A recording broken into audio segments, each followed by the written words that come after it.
샬롬, 일주일 동안 잘 지내셨습니까? 어떤 사람이 세상을 비유할 때 세상은 바다와 같다라고 비유한 그런 이야기를 본 적이 있습니다. 그 이유는 이렇습니다. 바다는 첫 번째로 수많은 다양성을 가지고 있기 때문이다. 그래서 세상은 바다와도 같다라고 이야기합니다. 참으로 다양한 세상, 다양한 바다, 정말 공통점이 있는 것 같습니다. 두 번째는요, 수많은 변수가 있기 때문이다 라는 그런 이야기를 합니다.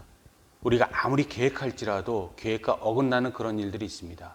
고요한 바다 같지만 태풍이 일어나고 또 여러 가지 물결이 일어나고 여러 가지 생각하지 못했던 변수가 바다의 앞날을 예측하지 못하게 하는 것처럼 이 세상에 참 우리가 아무리 계획하고 또 계산해도 계산할 수 없는 변수가 있다는 그 사실, 그것 때문에 우여곡절이 희노애락이 있다는 사실, 너무나도 세상과 바다가 닮았음을 우리가 또한 생각해 보게 됩니다. 세 번째는요, 적자 생존이 일어나고 있기 때문이다 라고 이야기합니다. 최하위 2, 먹이사슬의 가장 약자부터 최상위 포식자까지 강한 자가 살아남고 약한 자는 결국 도태되어지는 것이 세상과 바다의 닮은 점이라는 것입니다. 그렇게 생각해 보면 참 세상을 바다로 설명한 사람은 멋진 표현이다. 그리고 심각한, 그리고 참 지성적인, 그리고 감성적인, 철학적인 그런 비유까지 들어있는 멋진 말이다 라는 그런 생각을 해봅니다. 근데 여러분, 문제는 변수가 많고 다양하고 적자 생존이 일어나는 이 세상에서 우리가 과연 행복한가? 라는 그런 문제 아니겠습니까? 이 세상이 바르게 돌아가고 있는가? 이 세상이 행복한가? 이 세상에 사랑이 넘치는가? 이 세상에 우리가 말하는 은혜가 넘치는가? 살만한 곳인가? 우리가 한번 생각을 해보자는 것입니다. 여러분, 이 세상이 행복하다라고 생각하시면 선지자들의 메시지를 듣지 않으셔도 됩니다. 그러나 여러분, 이 세상에 분명 문제가 있다. 무엇이 문제냐? 강한 자가 살아남고 약한 자가 도태되어지고 열심히 일한 자가 리더로 서고 그렇지 못한 자가 뒤로 서는 것이 무슨 문제이냐라고 이야기하는 분들이 있고 일정 정도는 그 말이 맞을 수 있습니다. 그런데 여러분, 그럼에도 불구하고 이건 아니다 라고 분명히 생각하신다면 우리가 다시 한번 우리 삶이 무엇인지, 세상이 무엇인지, 그리고 우리가 믿는 하나님이 무엇인지, 우리 삶의 종착역이 무엇인지, 인생이 무엇인지를 돌아볼 때 선지자의 말씀에 귀를 기울여 보시기 바랍니다. 그리고 혹시나도 이 세상이 참 멋지고 아름답고 더 이상이 없다라고 생각하는 분이 계시다면 그 세상이 진정 우리 욕심이 아니라, 그분의 욕심이 아니라 진정한 모든 사람들이 함께 공감할 수 있는 세상이 되기를 원하기 위해서라도 이 세상에 만족하는 그분들도 선지자들의 말씀에는 사실 귀를 기울일 필요가 있다고 믿습니다. 그래서 우리는 앞으로 이사야의 말씀을 보게 될 것입니다. 그리고 또 보고 있습니다. 그 이유는 여러분과 제가 잘 알고 있습니다. 이사야의 말씀이 그 예수님 오시기 전 700년 전 남유다의 상황과 우리의 상황이 너무나도 닮아 있고 우리에게 던져지는 교훈이 있기 때문입니다. 우리가 언제까지 말씀을 볼지 모르겠습니다. 그러나 여러분, 하나님께서 원하시는 그때까지 우리가 이 말씀을 보기 원합니다. 또 어떤 분들은 자세하게 이 66장의 말씀을 보기 원하는 분들도 있고 제 아들도 한 절 한 절 보기를 원하지만 저는 가능한 한 한 장 한 장 메시지 중심으로 말씀을 우리가 살펴보고자 합니다. 그 이유는 66장이나 되는 이사야 말씀 한 절 한 절 보다가는 우리가 이사야 말씀에서 끝까지 벗어나지 못하고 이사야 말씀만 보다가 우리가 끝날 수 있기 때문입니다. 편식이 몸에 해로운 것처럼 저는 모든 사람들이 성경 66권의 모든 말씀을 골고루 우리 영 가운데 영의 양식으로 받아들여서 은혜가 넘칠 수 있기 바랍니다. 그러므로 때로 우리에게 필요하다면 이사야의 말씀을, 예레미야의 말씀을, 구약의 말씀을, 신약의 말씀을, 예수님의 말씀을, 요한의 말씀을, 바울의 말씀을 우리가 골고루 받기 원합니다. 주님께서 원하시는 동안 그 이사야 말씀을 보다가 또 주님께서 원하시면 이것을 멈추고 다른 말씀으로도 갈 수 있다는 것. 그러나 끝까지 이사야 가운데 하나님의 말씀이 이사야의 말씀으로 우리에게 준다면 이사야 말씀을 끝까지 우리가 고찰하게 될 수 있다는 점 여러분 다시 한번 기억해 주실 수 있기 바랍니다. 자, 이제 이사야 2장 말씀으로 들어갑니다. 우리가 이사야 1장 말씀에서 이사야 선지자는 자기의 소명받은 이후에 이스라엘이 왜 하나님 앞에 심판받아야 되고 하나님 앞에 심판되어질 세상으로 남유다가 부끄러움 가운데 서 있는가에 대해서, 그리고 하나님께서 그 가운데 어떻게 심판하시고 어떻게 판단하시고 어떤 결과가 올지 돌이키지 않으면 이스라엘에게 앞날이 없다는 것을 분명히 이야기하고 1장 1절부터 마지막 절까지 분명히 마무리 짓고 있습니다. 그런데 2장 1절부터 다시 한번 5장까지 말씀, 아니 전체 말씀 가운데 다시 한번 말씀을 조목조목 짚어서 되풀이하면서 우리의 모든 잘못과 어떻게 그 모든 잘못의 진단과 그 모든 것을 헤쳐나갈지, 하나님의 영광이 다시 드러나서 우리에게 은혜가 되고 소망이 되고 희망이 될지를 조목조목 하나님의 말씀으로 이야기하고 있습니다. 그리고 2장 1절에 이사야는 이야기합니다. 하나님께서 남유다와 예루살렘에게 주신 말씀이다. 선포 가운데 있습니다. 어느 학자는 1장 1절에서 나온 말씀이 2장 1절에서 되풀이되었다고 해서 다른 버전으로 이야기합니다. 그러나 저는 이 말씀, 이 이사야가 2장 1절에서 하나님의 말씀이다라고 하신 것과 또 2장 1절부터 4절까지 말씀, 이상적인 이스라엘과 예루살렘을 그리고 있는 것을 다른 시각으로 봅니다. 학자들은 2장 1절의 그 새로운 시작을 보면서 다른 버전이다라고 이야기하고 다른 상황이다라고 이야기하고, 이 이사야는 2장 1절부터 4절까지 말씀 가운데서 이상적인 예루살렘에 대해서, 이스라엘에 대해서 이야기하고 있습니다. 어떤 것이 가장 이상적인 이스라엘인가? 그리고 그는 하나님의 산 위에 서서 하나님 앞에 모든 민족과 열방이 나오고, 4절 말씀 보면 칼을 쳐서 보습을 만들고 창을 쳐서 낫을 만들고 다시는 이 나라와 저 나라가 다시는 칼을 들고 서로 치지 아니하리니 다시는 전쟁을 연습하지 아니하리라. 예루살렘과 이스라엘뿐만 아니라 이 세상의 완벽한 평화, 샬롬에 대해서 이야기하고 있습니다. 제가 이 말씀을 드리고 여러 학자들의 이야기를 드리는 이유가 여기서 다시 한번 등장합니다. 학자들은 이성적으로 이 말씀을 보는 그런 진보적인 학자는 이 이사야가 아수르 제국의 예루살렘 침공과 사네립이 결국 수많은 군대를 이끌고 왔지만 예루살렘을 점령하지 못하고 돌아가는 그 모든 상황을 보고 확신 가운데 이 이야기를 적고 또 자기의 경험이 이 가운데 녹아져 있다라고 이야기하고, 그러므로 본 것에 대한 기록이다라고 이야기하는 그런 구약학자들이 있습니다. 물론 그럴 수 있습니다. 그럴 모든 가능성이 있다라고 저도 인정을 합니다. 그런데 저는 2장 1절부터 4절까지 다른 의미로 보아야 된다고 생각합니다. 2장 1절이 하나님의 말씀을 1장 1절과 더불어서 2장 1절이 똑같은 말로 시작한 것은 자기의 말이 아니라 하나님의 말씀을 선포하기 위한 이사야의 아이덴티티 선포라고 생각을 합니다. 그리고 2장 1절부터 4절까지 말씀, 이 또한 하나님께서 분명히 이 땅에 주실 모든 것에 대한 분명한 목표와 결승점을 이사야는 보고 있다고 저는 믿습니다. 우리가 가야 할 땅, 우리가 보아야 할 땅, 우리가 하나님께서 우리에게 분명히 보여주시는 가나안 땅에 대한 아브라함의 약속처럼 우리의 모든 것을 주님께서 이사야의 입을 통하여 우리에게 보여주시고, 그 다음에 우리의 본 모습을 보게 하시는 그 모든 것이 마치 주제가 먼저 나오고 그 모든 설명이 있다고는 두 갈씩 병행, 그 모든 설명처럼 이 모든 말씀은 결과부터 우리에게 주어지고 우리의 모든 이상향과 우리의 목표점을 보여주고 그에 따른 우리 자신 너를 보라 라는 말씀의 가장 중요한 핵심이 2장 1절부터 4절이라고 믿습니다.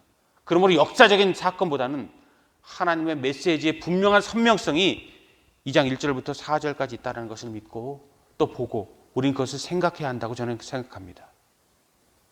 자, 이제 2장 5절부터 22절까지 말씀이 우리 가운데 어떠한 것을 이야기하느냐, 그것을 볼 차례가 되었습니다. 하나님은 가장 이상적인 최고의 최상의 이스라엘의 모습과 하나님의 가치와 하나님의 나라를 이야기하고 있습니다. 그런데 2장 5절부터 22절까지 말씀 보면 다시 한번 우리의 자화상, 이스라엘뿐만 아니라 모든 세상과 우리 자신의 자화상, 교회들의 자화상을 보면서 현재 21세기의 모든 자화상을 보면서 주님께서 말씀하시는 모든 모습은 우리가 감추고 싶은 그런 자화상을 이사야는 하나님의 말씀 가운데 직설적으로 묘사하고 있다는 것입니다. 부끄러운 너의 모습, 감추고 싶지만 또 감추고 싶고 부끄럽고 이불로 덮어놓고 싶지만 결코 감추어줄 수 없는 우리 안과 밖의 모든 문제들을 분명히 이사야는 우리에게 지적하고, 그런데도 너희의 모든 것에서 하나님의 역사가 임하고 하나님의 은혜가 임하고 하나님께서 너희를 축복하기 원하시느냐, 하나님이 너희와 함께하기를 원하시느냐, 이사야가 이야기하고 있다는 이 놀라운 사실입니다. 그렇습니다. 하나님은 가장 우리에게 아름다운 것을 보여주십니다. 그런 아름다운 것에 도달하기 위해서는 우리의 분명한 노력이 필요하고 은혜가 필요하고 믿음이 필요합니다. 그만큼 하나님께 우리에게 주는 가장 최고의 가치를 우리가 얻을 만큼, 누릴 만큼 준비가 되어져 있느냐, 이 말씀을 우리에게 물으실 때 우리를 분명히 돌아보고 거짓말하지 아니하고 부끄러워하며 회개하며 통곡하며 하나님 앞에 새로운 역사를 이루어갈 때 하나님의 모든 것이 우리에게 이루어질 것입니다. 그러나 끝까지 하나님 말씀 가운데 마지막 기회를 주실 때에도 끝까지 그것에 대해서 돌이키지 아니할 때 심판은 우리와 세상과 모든 것 가운데 결코 멈출 수 없다는 그 사실, 세상의 모든 진리처럼 우리가 이 모든 말씀을 겸허한 말씀으로 우리가 온전히 받을 수 있기 바랍니다. 그런데 이사야는 칼로 찌르고 난도질하고 그냥 떠나는 그런 사람이 아닙니다.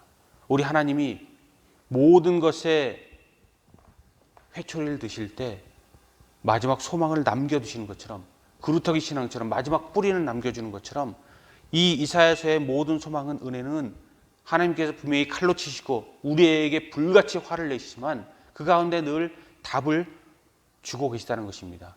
그리고 이것은 성경 전체 이야기고 은혜입니다. 하나님의 사람들이 늘 성경으로 시작해서 우리 삶의 목표를 찾고 그 모든 결과는 하나님으로 귀결되고 특별히 예수 그리스도로 귀결되어지는 모든 똑같은 패턴을 갖는 것처럼 이 세상의 모든 것은 하나님의 은혜가 여전히 우리를 버리지 아니하시고 우리를 감싸고 도는 하나님의 역사가, 은혜가 우리에게 숨겨진 축복으로 놓여져 있기 때문입니다. 그렇습니다. 우리의 모든 잘못은 돌이키고 감추지 아니하고 변명하지 아니해야 될 것입니다. 그러나 하나님께서 우리의 모든 것을 바라보실 때에 눈물로 통곡하고 하나님 앞에 부끄러움으로 서지만 하나님께서 주시는 그 길을 찾고 그 길 가운데 우리의 새로움이 하나님 앞에 연습되어지고 회복되어져서 우리 가운데 성령의 역사를 일으킬 수 있는 진정한 하나님의 사람들, 하나님께서 태초부터 작정한 하나님의 백성들 되시기 바랍니다. 그러므로 첫 번째, 우리가 무엇을 바라볼 때 하나님 앞에 우리가 새로워질 수 있는가? 5절 말씀 보십시오. 야곱 족속아 오라, 우리가 여호와의 빛에 행하자. 이 말씀은 3절 말씀과 분명히 같은 목소리를 내고 있습니다. 많은 백성이 가며 이르기를 오라, 우리가 여호와의 산에 오르며 야곱의 하나님의 전에 이르자. 그가 그 얘기를 우리에게 가르치실 것이라. 우리가 그 길로 행하리라 하리니 이는 율법이 시온에서부터 나올 것이요 여호와의 말씀이 예루살렘으로부터 나올 것임이라. 이 말씀과 합해서 5절이 야곱 족속아 그러므로 오라, 우리가 여호와의 빛에 행하자 라고 이야기하고 있습니다. 미가 선지자도 똑같은 말을 전하고 있으므로 사람들이 미가 선지자와 이사야 선지자의 말씀의 모든 그 차이점과 공통점에 대해서 주목하고 있기도 합니다. 그런데 여러분, 이 말씀이 우리에게 중요한 첫 번째 이유는요, 이 모든 말씀이 모든 우리의 악하고 변질되어지고 왜곡된 현실에서 첫 번째 돌이킬 수 있는 소망의 열쇠가 될 수 있기 때문입니다. 야곱 족속아 오라, 우리가 여호와의 빛에 행하자. 그렇습니다. 여호와의 빛에 행하는 것이 우리의 첫 번째 소망이고 모든 것의 비결입니다. 그런데요, 5절 말씀을 잘 보면 참 우리가 오해하기 쉽습니다. 여호와의 빛에 행하자. 이것은 The Light of the Lord라는 그런 말을 쓰고 있는데 이 말씀을 우리가 착각하면 안 된다는 것입니다. 여호와의 빛에 행하자라고 이야기하면 여호와의 빛으로 행하자, 우리가 이렇게 생각을 합니다. 그래서 결승점, 여호와께 나가기 위해서 몸부림치자. 우리 최고 결승점을 위해서 하나님께서 최고의 가치를 보여줬으니까 깨어나서 각성해서 여호와께로 나아가자라는 말씀으로 이해하기 쉽다라는 것입니다. 근데 영어 성경이나 원어 성경을 보면 to the light of the Lord가 아니라 in the light of the Lord입니다. 그러므로 정확하게 해석하자면 여호와 하나님의 빛 안에서 행하자. 하나님의, 다른 말로 하면 하나님의 은혜 안에서 살자라는 말로 우리에게 이사야 선지자가 또 하나님이 말씀을 주고 있다는 것입니다. 그렇습니다. 더럽고 추악한 세상 모든 것 가운데서 우리가 구원을 얻을 수 있는 길과 소망을 얻을 수 있는 것과 희망을 얻을 수 있는 길과 우리 모든 것에서 진정한 기쁨이, 행복이, 은혜가 이루어질 수 있는 길은 여전히 여호와 안에 거하는 것입니다. 그러므로 여호와의 산에 오르는 것입니다. 여호와의 말씀에 주목하는 것입니다. 여호와와 함께 기뻐하는 것입니다. 여러분, 여호와의 안에 거할 수 있기 바랍니다. 여호와의 빛 안에 거하고 하나님의 생각 안에 거하고 하나님의 은혜 안에 거하고 하나님과 함께 행할 수 있길 바랍니다. 그래서 날마다 이 타락한 세상 가운데서 변질되어지는 우리의 마음과 우리 눈이 깨끗이 씻김을 받고 하나님의 나라에서 우리가 좀 더 멋진 은혜를 기억하며 이 세상에서 좀 더 멋진 삶을, 믿음의 삶을, 은혜의 삶을, 세상 사람과 다른 영적 삶을 살아갈 수 있기 바랍니다. 저는 말씀을 묵상하는데 문득 옛날에 제가 어린 시절에 읽었던 동화 하나가 생각나더라고요. 여러분, 네덜란드 이 아동 작가 안델센이라는 분 기억하실 겁니다. 안델센이 쓴 작품 중에서 벌거숭이 임금님이 있습니다. 여러분, 그 내용이 무엇입니까? 이 세상에 허영이 많고 또 허세가 많고 과시욕이 많았던 임금이 있었는데 아무도 그 임금을 말리지 못하는 그 왕국에 어느 날 두 명의 사기꾼이 나타났다는 것입니다. 그리고 두 명의 사기꾼이 최고의 질감으로 임금님의 옷을 맞춰주겠다 호언장담합니다. 그리고 더 이상 아름다운 옷은 없을 것이다 장황하게 늘어놓습니다. 그런데 한 가지 그들이 조건을 답니다. 이 옷은 너무나도 귀해서 세상의 바보나 어리석은 자는 결코 볼 수 없습니다. 오히려 선한 사람, 착한 사람 눈에만 보입니다 라는 전제를 깔아놓고 그들이 사라지고 약속한 날짜에 임금님의 옷을 가져옵니다. 그런데 어땠을까요? 옷이 보이지 않습니다. 임금의 눈에도 신하들의 눈에도 아무의 눈에도 보이지 않습니다. 사기꾼들이 거짓말을 한 것이니까요. 옷이 없는데 있는 척하는 것이기 때문에 보이지 않습니다. 그러나 바보들에게는, 어리석은 자에게는, 욕심 있는 자에게는 보이지 않는다라는 그 이야기를 그들은 기억하고 있고, 그들은 자존심 때문에 임금도 신하도 누구도 보이지 않는데 보이지 않는다고 이야기하는 사람이 없습니다. 그리고 결국은 그 옷을 걸치고 임금님이 거리로 행진까지 나아갑니다. 신하들과 함께 나가면서 임금님 만세를 외치고 있습니다. 백성들이 어리둥절하지만 백성들도 아무도 이야기하지 못합니다. 그런데 어느 정도 거리 행진이 이루어질 때 한 꼬마아이가 임금님을 손가락질하면서 웃습니다. 임금님이 벌거벗었어요. 엄마, 아빠, 임금님이 왜 옷을 안 입고 다니는 거예요? 라는 그런 이야기가 어린아이 입을 통해서 나옵니다. 임금은 그제서야 자기의 옷이 없다는 것을 알고 부끄러웠지만 자존심 때문에 끝까지 거리 행진을 마친다라는 그런 이야기입니다. 안델센이 이 이야기를 사실 아동 동화지만 이것을 세상에 작품으로 발표한 것은 세상에 있는 모든 고위층 있는 자들에 대한 고발이 그 가운데 들어져 있었기 때문입니다. 그러나 여러분, 이것은 있는 자뿐만 아니라 우리 모두의 문제 아니겠습니까? 우리가 무엇인가에 사로잡혀서 무엇인가를 합리화시키면 우리 눈이 왜곡되기 시작합니다. 마음이 왜곡되기 시작합니다. 그래서 올바른 판단을 하지 못합니다. 우리 가치관이 흔들립니다. 옳지 않은데도 옳다는 이야기 가운데 그런가? 라고 넘어갑니다. 안 보이는데도 보이는 것처럼 이야기하고 우르르 몰려갑니다.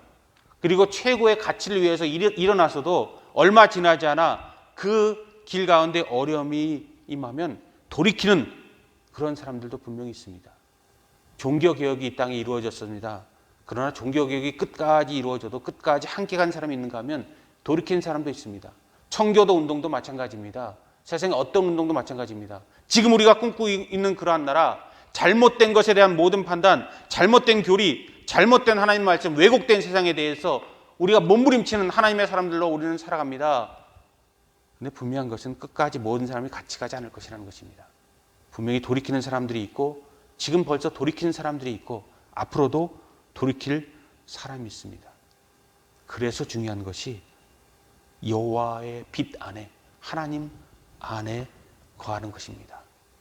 내가 아니라, 내 마음이 아니라, 내 눈이 아니라, 내 마음을 믿지 않고 내 눈을 믿지 않고 하나님께서 기뻐하실까? 하나님이 뭐라고 말씀하실까? 하나님이 무엇으로 기뻐하시고 무엇으로 슬퍼하실까? 하나님이라면 어떠하셨을까? 아니, 우리 위해서 돌아가신 예수 그리스도라면 어떠하셨을까?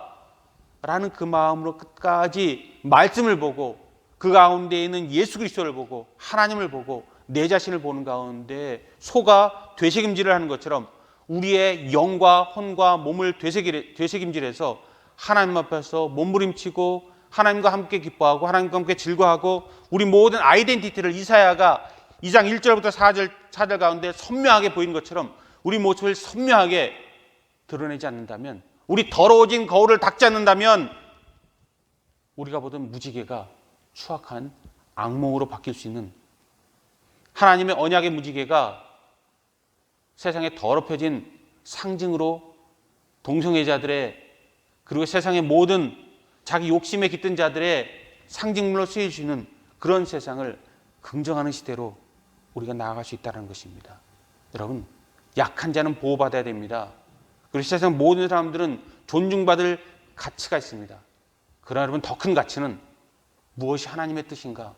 하나님의 말씀이 무엇인가? 그 가운데 우리가 나아갈 길에 대한 진정한 정도가 무엇인가? 하나님의 은혜가 무엇이고 하나님의 답이 무엇인가? 그리고 여호와께서 우리와 동행할 만한, 내가 너희와 함께 가야 돼? 내가 너희와 함께 가고 너희와 함께 하고 너희를 축복해야 돼? 내가 너희를 창조하고 보기에 참 좋았다라고 이야기한 내 창세기 1장에 너희를 향한 사랑과 고백을 지금도 해야 돼?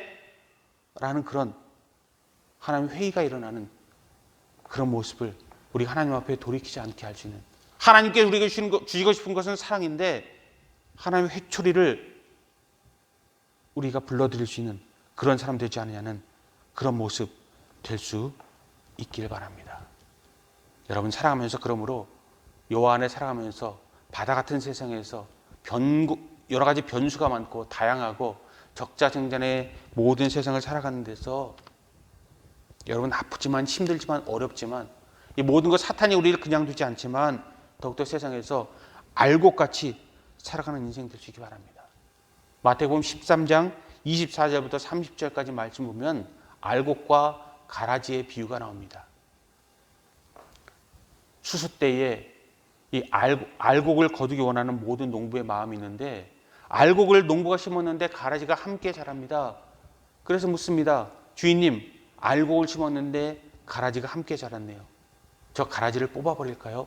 라고 이야기할 때 주인의 이야기가 마태복음 13장에 나옵니다. 그냥 두어라.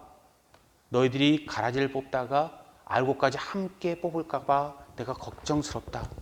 그래서 추수 때 알곡을 거두기 위해서 마지막 때 알곡과 곡괭이, 이 가라지는 분명히 구분되어서 알곡은 속이 꽉 차 있을 것이고 이 가라지는 속빈 강정이 되어서 분명히 거둘 것과 버려질 것은 분명히 구별되어서 알곡은 곡간으로, 가라지는 불덩이로 던져질 것인데, 그때까지 기다리게 하시는, 보호하시는 하나님의 뜻이 그 가운데 들어져 있다고 마태복음 비유적으로 이야기합니다.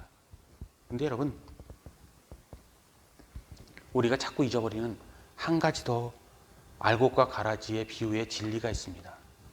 그렇습니다. 아무리 하나님께서 좋은 것을 뿌려도 옥토에 뿌려진 씨앗과 가시덤불과 길가와 바위에 뿌려진 그런 모든 씨앗처럼 4분의 1만 결실하는 그 세상의 모든 진리를 우리가 보게 되고, 우리가 열심히 살아도, 그리고 세상의 모든 사람이 열심히 사는 것 같지만 성공하는 사람과 실패하는 사람이 있는 것처럼 4분의 1의 모든 성공과 4분의 3의 실패가 성경에 기록되어져 있습니다. 그런데 하나님 것을 거두지 않습니다. 그것 가운데 우리를 그냥 두실 때가 있습니다. 그래서 우리는 이야기합니다. 하나님 불공평해요. 하나님이 사랑이십니까? 왜 하나님 그냥 두십니까? 저들 때문에 우리까지 망가지잖아요. 저들 때문에 우리까지 죽잖아요. 하나님, 왜 진정으로 몸부림치는 모든 사람들이 악한 사람들의 손가락질을 당해야 되나요? 라고 이야기하고 하나님, 저는 하나님이 원망스러워요 라고 이야기하는 그런 모습이 있고 눈물 흘리는 사람도 있고 우리가 함께 기도하는 기도 제목들이 있습니다. 그러나 여러분, 이 세상은 사탄이 다스리는 아직 완성되어지지 않은 하나님의 나라라는 것을 기억하십시오. 그리고 두 번째, 가라지가 있다는 것, 저와 여러분 정말로 마음적으로는 받아들이기 어렵고 시험 드는 일이지만 감사할 수 있기 바랍니다. 그 이유는요, 가라지 때문에 알곡이 더욱더 힘을, 능력을 얻을 수 있는 그 숨겨진 하나님의 지혜가 있다는 것입니다. 여러분, 아주 비옥한 토양에 떨어진 그런 씨앗은요, 뿌리를 깊게 내리지 않습니다. 그래서 바람이 불면 쉽게 뿌리가 뽑혀서 날아가 버리게 되는 것이 자연의 이치입니다. 그런데 돌밭에 떨어진 그러한 씨앗들, 혹시 바위에서 자라는 나무들 보신 적 있습니까? 척박한 환경에서 자란 나무들은요, 강력한 힘이 있습니다. 곡식도 마찬가지입니다. 알곡이 가라지와 싸우게 되면 가라지는 그 생명력 때문에 깊게 뿌리를 내립니다. 그리고 알곡을 말려 죽이려는 그런 알곡과 가라지의 경쟁이 시작됩니다. 근데 알곡도 생존 본능이 있어서 살기 위해서 깊게 가라지가 옆에 있다면 뿌리를 내는 본능적인 모습이 이루어지게 된다는 것입니다. 그래서 알곡은 자기도 모르게 깊은 뿌리를 내리게 되고 비바람이 불어도 알곡은 뽑히지 않는 그런 자연의 이치가 있다라는 그런 말을 여러분 꼭 기억하실 수 있기 바랍니다. 그렇습니다. 알곡이, 우리가 하나님 앞에 진정한 알곡이라면 감사하십시오. 그렇지만 가라지가 있다면 그 모든 것을 또한 이겨낼 수 있는 힘을 우리가 하나님 앞에 간구하십시오. 하나님 앞에 그 능력 안에, 그리고 더욱더 열심히 은혜 가운데 우리의 모든 아이덴티티가 내가 누구인지를 보여주면서 더욱더 멋진 삶을 꿈꾸고 힘차게 살아갈 수 있고, 결코 넘어져도 꺾이지 아니하고, 넘어져도 일어나고, 눈물 골짜기와 사망의 음침한 골짜기를 지날지라도 오늘도 승리를 선포하고, 아니 오늘 승리하지 못하면 내일도 바뀌지 못한다면 다음 날은 바뀌게 될 것이다. 분명히 마지막 때에 우리가 하나님의 은혜 가운데 서 있으면 하나님의 약속대로 하나님의 때를 우리가 보게 될 것이다. 이 세상에서 보게 되든지 이 세상에서 보지 못한 하나님의 나라에서 보게 될 것이다 라는 그런 은혜를 가지고 하나님 앞에 나아가서, 그러나 내 안에 역사하는 것이 내가 아니라 내 욕심이 아니라 내 안에서 역동하는 것이 성령의 감동 감화심이고 예수 그리스도의 십자가의 은혜고 하나님의 샬롬의 역사가 되어서 그 모든 은혜를 이길 수 있는 저 여러분들 되시기 바랍니다. 그리고 두 번째, 우리에게 주는 하나님의 약속과 소망의 두 번째 비결은요, 마지막 22절에 있습니다. 22절을 한번 보십시오. 너희는 인생을 의지하지 말라. 그의 호흡은 코에 있나니 샘할 가치가 어디 있느냐. 너희는 인생을 의지하지 말라. 그의 호흡은 코에 있나니 샘할 가치가 어디 있느냐. 너무나 중요한 말씀이기 때문에 거듭거듭 읽었습니다. 여러분, 이 말씀 꼭 기억하시기 바랍니다. 너희는 인생을 의지하지 말라. 다른 말로 하면 너희는 사람을 의지하지 말라. 하나님께서 마지막 우리에게 결론을 주고 있는 것입니다. 그런데 우리가 하나님을 이야기하면서, 믿음을 이야기하면서 얼마나 사람을 의지합니까? 얼마나 물질을 의지합니까? 하나님의 다른 것을 의지합니까? 다른 모든 것이 우리에게 하나님이 되고 있습니까? 아니라고 이야기하지만 실제로 얼마나 많은 우상들을 우리가 마음속에 허락하고 또 그것과 함께 가고 있습니까? 이스라엘 사람들이 처음부터 그러지 않았을 것입니다. 그러나 에덴 동산에서 아담과 하와가 뱀의 유혹에 빠져서 선악과를 보게 될 때에 보암직도 하고 먹음직도 하고 탐스러운 그 모든 욕심에 넘어간 것처럼, 이제 모든 말씀 보십시오. 이사야가 이야기합니다. 너희들이 하나님의 은혜 안에 살다가 눈을 돌려서 세상을 보았더니 세상의 모든 하나님을 알지 못하는 사람들의 풍요를 보았구나. 은금을 보았구나. 그들의 보화를 보았구나. 그들의 마피를 보았구나. 그들의 우상을 보았구나. 그들의 경배를 보았구나. 그들의 누리는 것을 보고 그들과 함께 한다면 그것이 내 것이 될 수 있다라는 착각에 빠지게 되었구나 라고 이야기하고 있습니다. 세상과 꼭 다를 필요는 없다라고 생각을 합니다. 그리고 세상의 모든 것에 살아도 우리가 행복하게 살 수 있는 그런 방법이 아주 희귀하지만 가능성은 있다고 생각합니다. 물질 간에서도 그렇고요. 삶에 관해서도 그렇고 우리가 세상에 이 존경받는 인물이라는 그런 면에서도 그렇습니다. 우리 한국의 이 영화 중에서 이순신 장군을 주제로 한 영화가 굉장히 인기를 끌고 있습니다. 몇 년 전에 명랑이라는 그런 그 영화가 큰 공전의 히트를 친 적이 있습니다. 이번 주에 27일 날 한산 용의 출현이라는 그러한 또 제목으로 이순신 장군의 그런 일대기를 그린 학익진을 그린 그런 작품이 영화관에 상영된다고 해서 많은 사람들의 관심을 끌고 있습니다. 그렇습니다. 우리가 알고 있는 우리나라의 유명한 그런 많은 영웅 중에서 이순신 장군은 정말로 많은 귀감과 역경 가운데서도 가장 큰 빛나는 결과를 만들어낸 사람입니다. 그러나 그의 모든 삶이 그렇게 평탄하지 않았음을 우리가 자꾸 잊어버리지 않기 바랍니다. 수십 년을 변방에서 헤맸고 그의 무엇인가 결과가 드러날 때 많은 사람들이 오해를 받았을 뿐만이 아니라 늘 무명으로 살았고 그리고 20세에 그의 첫 아들을 잃었고 전쟁터에 다른 아들과 나갔던 그의 모든 아픔, 마지막 전투에서 죽을 수밖에 없었던 그의 모든 아픔, 슬픔, 그가 나라를 위해서 했었지만 다른 사람이 누렸지 결국 그는 누리지 못했던 모든 것을 우리가 자꾸 잃어버립니다.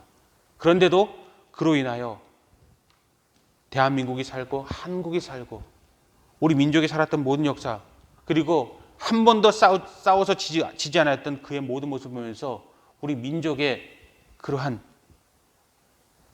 자존심을 그를 통해서 보고 이렇게 열심히 하면 최선을 다하면 이길 수 있다라는 그런 것을 우리에게 주므로 역사의 규감이 되고 우리에게 능력이 됩니다. 그러므로 세상적으로 살아도 어느 정도 가능성이 있고 이렇게 멋지게 살 수 있는 가능성이 있다고 제가 말씀드리는 겁니다. 외교에서도 마찬가지죠. 보지도 못하고 듣지도 못하고 말하지도 못했던 헬렌 켈러의 그런 이야기 그리고 또 수많은 발명품을 세상에 내놓아서 사람들을 편리하게 만들었던 에디슨의 이야기 그리고 또 스타벅스의 하워드 슐츠 빈민가에서 태어났지만 이 스타벅스를 인수해서 미국을 대표하는 기업으로 세웠고 많은 사람들에게 좋은 일까지 했던 이 하워드 슐츠 이야기 그리고 우리가 KFC에 가면 우리가 흔히 볼 수 있는 그 지팡이를 들고 수염이 긴 할아버지로 상징되어지는 할랜드 샌더스의 그런 이야기 수많은 역경과 어려움과 빈민가 출신이고 어려움이 있고 KFC의 샌더스도 600번 이상의 그런 실패와 좌절을 겪고 레시피를 만들기 위해서 끊임없이 방황하다가 인생의 60 이후에나 결국 안정감을 얻었던 그 얘기를 보면서 세상적으로 살아도 정말 멋지게 살 수 있는 그런 가능성, 1%의 가능성을 우리가 눈 감을 수는 없을 것입니다. 그런데 여러분, 우리가 모든 가능성을 인정하게 될 때 우리에게 문제가 따른다는 것도 우리가 함께 볼 수 있기 바랍니다. 시기와 질투로 이야기하는 것이 아니라 우리가 작은 성공을 이루게 되면 눈물 나는 인생의 성공을 이루게 되면 우리는 결국 그 모든 것에서 더럽혀짐을 당하는 그런 모습을 너무나도 자주 보게 됩니다. 많은 기업들이 기업 신화를 이루었지만 모든 뇌물 스캔들에 빠져듭니다. 그리고 영적 스캔들에 빠져들게 됩니다. 하나님 앞에 부끄러운 모습으로 세상과 타협하게 되는 모든 모습을 보게 됩니다.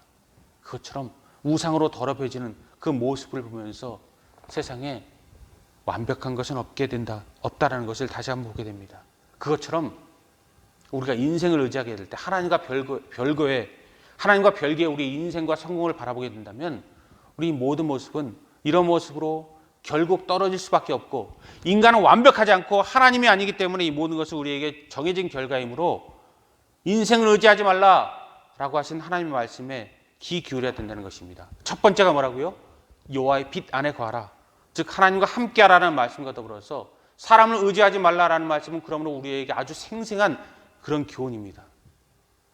우상을 의지하지 말라라는 말과 여러분 인생을 의지하지 말라라는 말의 차이점을 아십니까? 이것만 보고 우리 말씀을 마무리 지어볼까 합니다.